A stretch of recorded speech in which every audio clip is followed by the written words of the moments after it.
좋은 아침입니다. 오늘은 7월 25일 토요일입니다. 즐겁고 감사한 하루 되시기 바랍니다.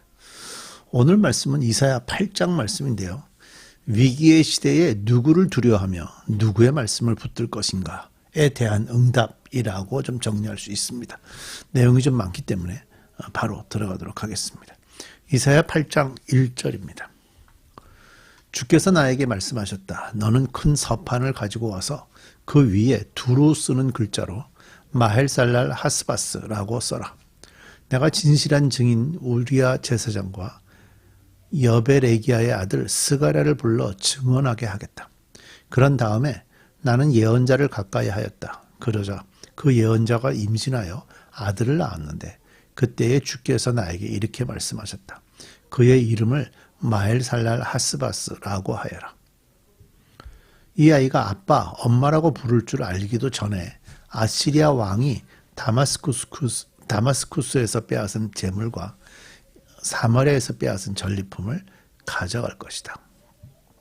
자, 이사야의 또 한 아들에게 예언의 성격을 띤 다른 이름이 좀 주어지고 있지요.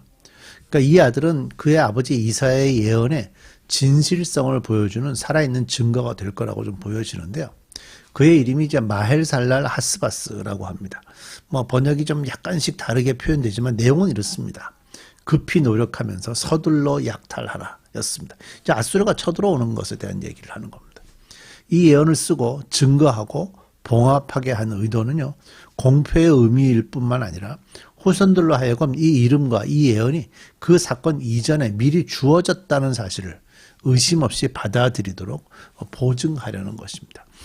조금 전에 읽었던 말씀에서 1절에서 하나님이 먼저 마헬살라 하스바스라고 쓰라고 그래서 쓰게 됐죠. 그런 다음에 3절에 그런 다음에 아들을 낳아서 했다는 거죠. 그래서 결국 이런 모든 것들을 이렇게 보면 이미 하나님께서 말씀으로 준비하고 계신 겁니다. 자, 5절입니다. 주께서 또 나에게 말씀하셨다. 이 백성이 고요히 흐르는 실로와 물은 싫어하고 르신과 르말리아의 아들을 좋아하니 나 주가 저 세차게 넘쳐 흐르는 유프라테스 강물 곧 아시리아 왕과 그의 모든 위력을 이 백성 위에 뒤덮이게 하겠다. 그때에 그 물이 온 색강을 뒤덮고 뚝마다 넘쳐서 유다로 밀려들고 소용돌이 치면서 흘러 유다를 휩쓸고 유다의 목에까지 찰 것이다. 임마누엘, 하나님께서 우리와 함께 하신다. 하나님께서 날개를 펴셔서 이 땅을 보호하신다. 너희 민족들아, 어디 전쟁의 함성을 질러보아라. 패망하고 말 것이다. 먼 나라에서 온 민족들아, 귀를 기울여라. 싸울 준비를 하여라. 그러나 마침내 패망하고 말 것이다. 싸울 준비를 하여라. 그러나 마침내 패망하고 말 것이다. 전략을 세워라. 그러나 마침내 실패하고 말 것이다. 계획을 말해보아라. 마침내 이루지 못할 것이다. 하나님께서 우리와 함께 계시기 때문이다. 실로아, 지금 시작할 때 이제 실로아의 물이라고 얘기했죠. 이 실로아 물인 예루살렘의 그 물을 공급하는 수로였습니다. 이사야는 이곳을 하나님의 약속하신 보호의 상징으로 지금 삼고 설명을 하고 있는데요. 그런데 아하스는요, 이 아시리아, 우리 보면 아시리아라고 나오죠. 아수르에게 도움을 요청해서 백성들로 하여금 하나님의 공급을 거역하도록 이끌었죠. 그러니까 하나님이 전적으로 책임지신다고 믿었어야 되는데 어제 말씀에서 그렇게 믿지 않았잖아요. 그러면서 이렇게 징표를 좀 보여달라고 하라는데도 그런 얘기 하지 않고요. 난 필요 없다. 난 믿음이 있기 때문에 이런 식으로 표현을 했죠. 그래서 하나님의 공급을 하나님의 보호하심을 전적으로 믿었어야 되는데 그럴 수 없고 그러지 않고 아수르의 도움을 받겠다라고 했기 때문에 이들은 이제 심판으로 휩쓸려 가버리게 될 겁니다. 그리고 그 앞에 나왔던 표현 중에 목에 8절에서 유다의 목에까지 찰 것이다 라는 표현이 바로 그런 의미가 되죠.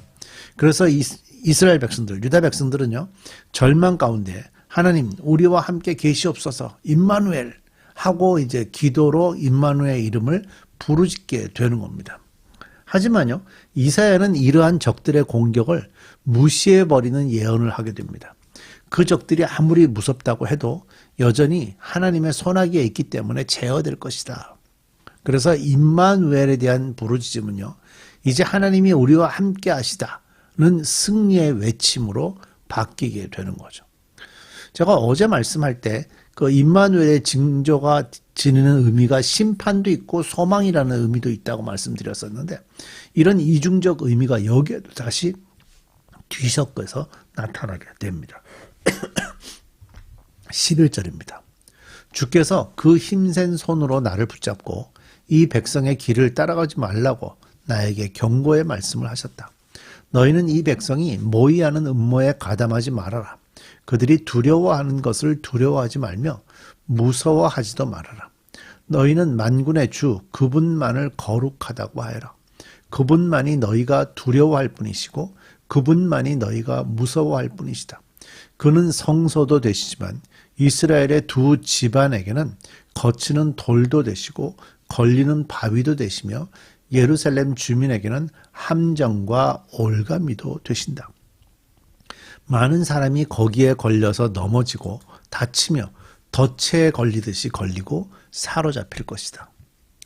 이제 하나님의 직접적인 계시가 이 백성들 사이에 그 만연해 있던 그 공포심, 정치적인 불신에서 이사야를 어떻게 보호했는지를 좀 보여주는 거죠. 하나님의 계시가 없었다면 그 백성들은 그 공포심과 정치적인 불신에 깔려 있었기 때문에 이사야 예언자의 말씀을 무시하고 오히려 공격을 했을 수도 있죠. 12절과 13절에 나오는 동사가 있잖아요. 두려워하지 말라, 무서워하지 말라의 동사가 단수가 아니라 이제 복수라고 합니다. 그 말은 결국 하나님의 말씀을 듣고 순종했던 사람이 이사야 한 사람만이 아니고요. 이사야를 따르는 많은 무리가 있었다 하는 것을 좀 볼 수가 있죠. 14절에서 이제 거치는 돌과 걸리는 바위라는 표현, 하나님을 반석으로 비유하고 있는 것인데요. 이는 아주 오래전부터 내려온 전통이죠. 이 문맥에서 이 하나님을 반석으로 표현하는 것은 두 가지 의미를 지니는데, 하나는 반석이라는 의미는 뭐죠? 순종하는 자에게는 피난처가 돼요. 불신하는 자에게는 반석이 어떻게 돼요? 거침돌이죠. 돌이 바위가 어마어마한 게 있으면 거기를 피해가는 게 쉽지가 않잖아요. 그러니까 반석은 순종하는 자에게 피난처지만 불신하는 자에게는 거침돌이 된다. 그런 의미를 가지고 설명하고 있죠. 16절입니다. 나는 이 증언 문서를 밀봉하고 이 가르침을 봉인해서 나의 제자들이 읽지 못하게 하겠다. 주께서 비록 야곱의 집에서 얼굴을 돌리셔도 나는 주님을 기다리겠다. 나는 주님을 의지하겠다. 내가 여기에 있고 주께서 나에게 주신 이 아이들이 여기에 있다. 나와 아이들은 시온산에 계시는 만군의 주께서 이스라엘에게 보여주시는 살아있는 징표와 예포다.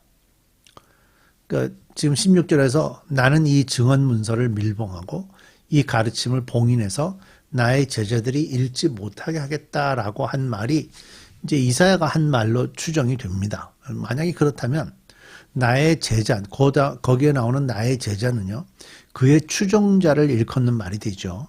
하지만 이 말이 하나님이 이사야를 향해서 하신 말이라면, 이사야가 한 말이 아니고 하나님이 이사야를 향해서 하신 말씀이라면, 하나님께서 나의 제자라고 불린 이 작은 무리를 신실한 남은 자로 인정하시겠다라는 의미가 되죠.